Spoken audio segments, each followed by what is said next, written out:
2,5 года назад случилось у нас несчастье. Фельдъе стала жаловаться на поясничную боль, которая отдает на правую ногу.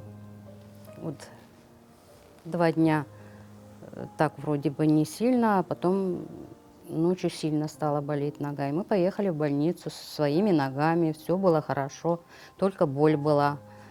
Доехали туда, сказали, надо сдать анализы.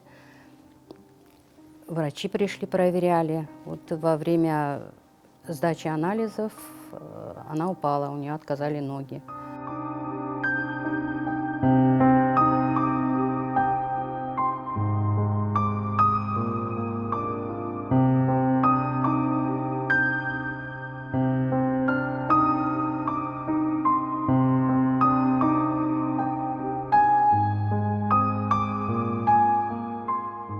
По программе реабилитации ни санаторно-курортное лечение тоже не дали. Сказали, что у нее не травма, ей не положено. Вот. И все это сами. Сначала в долги влезали, потихоньку потом отдавали. Реабилитация оказалась длительной. Мы, конечно, не думали, что это так будет. И поэтому постоянно нужны были деньги. И было очень тяжело.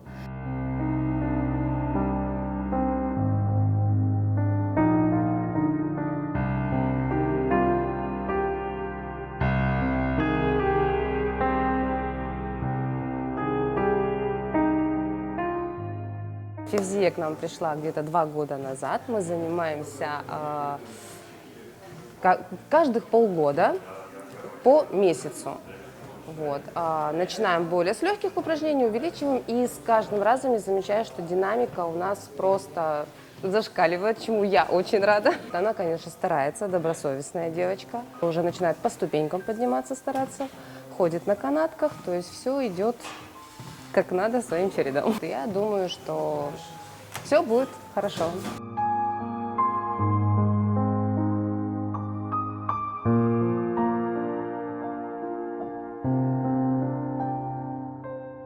Каждые 3 месяца нам нужно 200 тысяч рублей.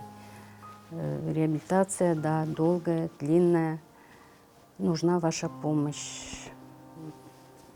Мы всем благодарны, кто сколько может, чтобы помогли Фельдъе. Дочка у меня одна, 2 старших сына. Я хочу, чтобы она ходила своими ногами, чтобы все у нее было хорошо и чтобы она была счастлива. Я этого очень желаю. Я мечтаю встать на ноги и ходить как раньше. Я нуждаюсь в помощи, хотела бы обратиться к людям, чтобы кто как сможет, тот помог, потому что это очень трудно.